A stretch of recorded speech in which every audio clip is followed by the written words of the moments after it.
welcome back to my channel. Today's video will actually be part of the honest work conversation. So I kickstarted this series last year, towards the end of last year, but I wanted to have honest and raw conversations about what it takes to work in this day and age. So letting you into my experience and also other people's experiences. I'll be bringing on guests every so often on how they're finding working in this day and age.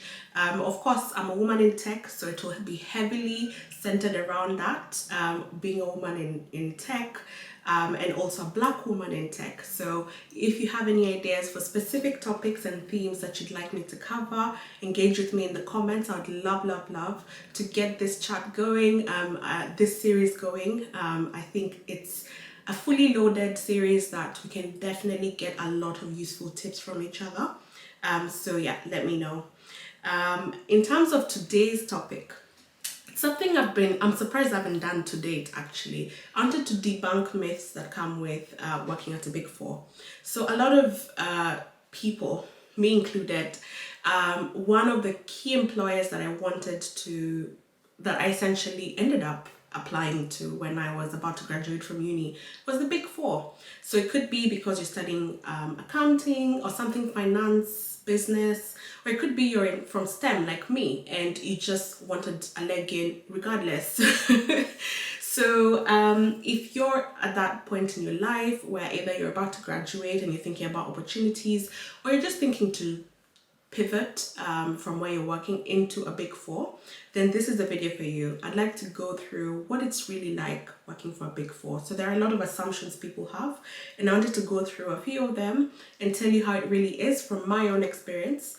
So I worked at 2 Big Four, so I think I'd pretty much say I have quite the exposure to to confirm if these assumptions are true or not. But of course, caveat is I've not worked with the other 2.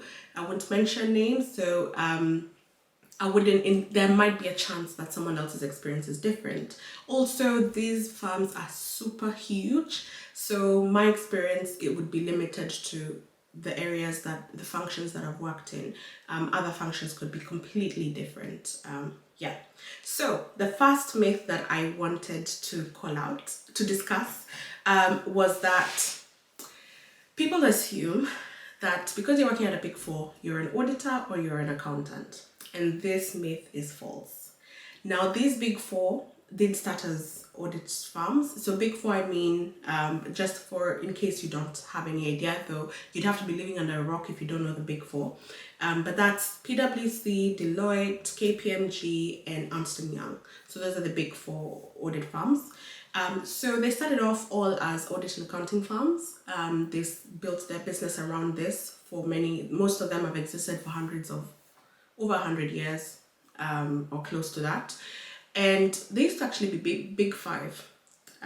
Yeah, that was one that had a huge scandal, and the firm fell apart. But yeah, they used to be Big Five, they're Big Four now. Anyway, so people assume that because of what their brand has been built around, that everyone is an accountant or an auditor. No, that is not true. I know you probably followed my channel because I've done ACCA, but actually I don't practice accounting or auditing. I don't practice any of that. I actually entered the Big Four that I joined as a grad, and even what I do right now, I entered as a consultant. So my background is STEM. I did electronic engineering, and I was interested in technology consulting. Now, of course, my understanding of what tech consulting was very immature. At the time when I was applying, I thought tech consulting is the same across all the board. It's clearly not. It means different things in different organizations. But anyway, long story short, I joined in the tech consulting route. At one of the Big Four, I developed a few years of experience in technology risk consulting, which is not audit, though it does have elements of auditing. And then now I'm in strategy consulting, which completely does not involve auditing. It's more on the performance management side and helping companies digitally transform, helping huge transformation projects, which Big Four tend to get involved in some capacity, even if not as even if it's in the capacity of a watchdog are people doing what they're meant to be doing. So yeah, not everyone is an auditor. In fact, one of the key big areas that Big Four are getting involved in is providing services as a shared service, shared IT service. So this area has primarily been owned by the likes of IBM, Fujitsu, but actually Big Four are creating these functions, these capabilities within their organizations where they're able to have centers in India, in Philippines, of engineers who are ready to help with running of the IT function of an organization. So what I mean by this is a lot of work in audit firms is usually project based, or where it's a case where we do something, that's if it's not audit. We do something, we help change something, we leave it to the organization to run it itself. So the operate part of the transformation tends to always be owned by the client. But now more than ever, clients are outsourcing, and now the Big Four are creating a capability where that is actually, they're positioning themselves in the market as an outsource service provider, basically. So that's something interesting. So as a developer, software engineer, platform engineer, you don't have to look to just the typical technology organizations that you probably look out to. You can also look out to Big Four to have a fully fledged career in this area. So it's not just auditing, guys. Hope you get the point. Today's video is sponsored by giveinternet.org. Their mission is to empower and connect students and individuals from developing countries to the internet, which is super important in this day and age. Their work is international. They work with my home country, Kenya, and other East African countries. They also work in Georgia. They have a lot of work they do in Georgia and also India and other countries. I definitely urge you to check them out. Check the link in the description if you'd like to find out more about the work that they do. A key reason why I was super excited when they reached out to me and for us to work together was essentially the fact that they were addressing a key need, which is usually a barrier for a lot of people in poverty, which is empowering them to fend for themselves by giving them access to technology. Food and water is super important. We wouldn't be able to get by if we're not fed. But to elevate someone beyond the barriers of their environment and removing that dependency on handouts, it's key to empower someone to have the skills to be able to fend for themselves.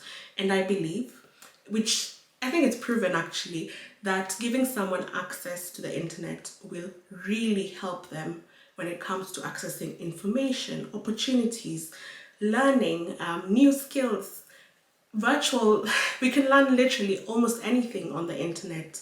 You'd know this if you do DIY. But yeah, you get the point. I'd definitely encourage you to sign up. It only takes $9 to sponsor one student to have internet access. If you'd like to sponsor a student to have a laptop, you can sign up to $25 a month. You can find all these details in the link in the description box, but definitely help one student to help themselves. Another myth is that we work long hours. That's true. I will be raw and honest with you. That's true. Now, it's much better because my dad worked at a Big Four his time, and I have a few other family members who also worked at Big Four, and it's better now. There's a lot more knowledge on mental wellness and work-life balance, etc. But I'll be honest with you, yes, we do work long hours. There is no 9 to 5 clear cut, these are your work hours. No. In fact, it's more flexible, but that understanding of flexible is not more towards you still do 8 hours. It's more you need to be able to flex based on the deadline. Now, it's also based on the project and sector you're in. So public sector projects usually have better work-life balance. That's because we mirror the working hours of the client. And the client, public sector clients, it reaches 5, they clock off their jobs. So it tends to be a lot more, much better work-life balance. But when it comes to financial sector, private sector is like the in-between. Financial services is proper full on. You know bankers, how they work.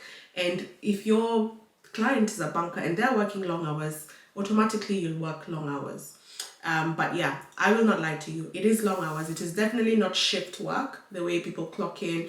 They definitely have their 1 hour lunch break, and then you have to kind of build that into your role. You have to yourself care about your work-life balance and care about your wellness, and state and voice that I have this, I have to clock off at this time, and put those boundaries yourself. But it's not like the work is what will put boundaries for you. No, it's all up to you. Of course, there are times it's out of your hands. It could be there's a bid, there's a huge tender, or it could be there's a huge deadline, and then you just have to put everything to the side and just help meet that deadline. But it shouldn't be an everyday affair. If it's becoming an everyday affair, there's some boundaries that need to be put. But the work is there. There's enough work to keep you busy for the next 5 years, if I'm to say that, without more work being added. So yeah. It is stressful. That's another myth that I wanted to debunk, that it is stressful to work at a Big Four. Now, it depends. This one, the answer I'd say is it depends. It depends on what you class as stressful. So what I love about working at a Big Four is the challenges that we deal with every day, in that they help push me, they help keep me interested, because it's not straightforward, this is what you need to do and it will, and you get onto it. No, it's not as methodical and structured like that, especially if you're in consulting. Auditing, I feel like, especially because there's usually a proven methodology and framework that needs to be used, it's a lot more controlled in terms of the fires, but there will still be fires. There'll be a lot of fires to put out. But in consulting, the fires feel like they're every day. I do have some experience on both, because I supported with IT audit a bit, so that one was a lot more predictable. But consulting, because you're an advisor, you could have come in to advise on A, but you discover B and C along the way, and therefore your whole statement of work, and no statement of work is usually that rigid anyway, normally, especially if you've taken the position of being a partner to the client. So you inherit the problems of the client, and you're always trying to, work with them to help them solve it. So you could set out what this means in day to day. You could set out today I'm going to write this, I'm going to review this data, and I'm going to write this report. You log in and there's a fire. And you know what? Scrap that report. Let's push it to next week, as though next week you didn't have already work planned for it. But today the focus is this response. We need to respond to this specific thing. Someone from the board has requested it, or someone senior somewhere has requested we respond to this, and we need to do it by end of day. That's the type of environment that a lot of the time you'll find yourself in, and that needs to excite you. Being able to deal with uncertainty. If that doesn't excite you, then probably working at a Big Four is not it for you. If you prefer a routine type of role, then you probably need to be working somewhere else. But if you love a challenge, if you love uncertainty, or at least a challenge, it makes you, being able to deal with a challenge is something that excites you, then this is definitely the place for you. All right. Another myth that I wanted to debunk, that there's lots of travel. Now, this used to be the case before COVID. Now, no. I would love to be traveling, I would love to be traveling the way I was traveling before COVID when it came to international trips. But local travel, no.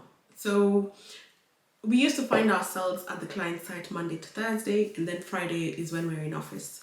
And this was fun, maybe when it was starting, because you're like staying in fancy hotels and all. But soon you realize, why am I even paying rent? Why, I only get a chance to come back home to do laundry and I'm back on the road again. So it was definitely excessive before COVID. Right now, working from home is fully accepted. The client works from home also, and it's only in rare occasions that you have to go in. Now, I think it's on the full extreme end right now, because there are times that it would be better to get things from the client if you sat right next to them. So maybe a 50-50 would be good. Having some collaboration days would be great. But there's not much travel now. In fact, the people who travel the most are the senior folks. So partners still travel because they'll go maybe for some important meeting.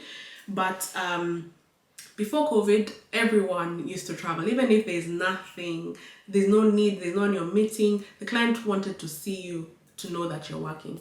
So yeah, that has definitely really changed with COVID and acceptance of hybrid working. So yeah, we're not traveling as much as I would like. So I'm one of the few who love, I guess it's stage I'm at in my life that I'm still flexible. But I do miss some bits on the travel that used to be there before COVID. All right, so I've debunked about 4 myths.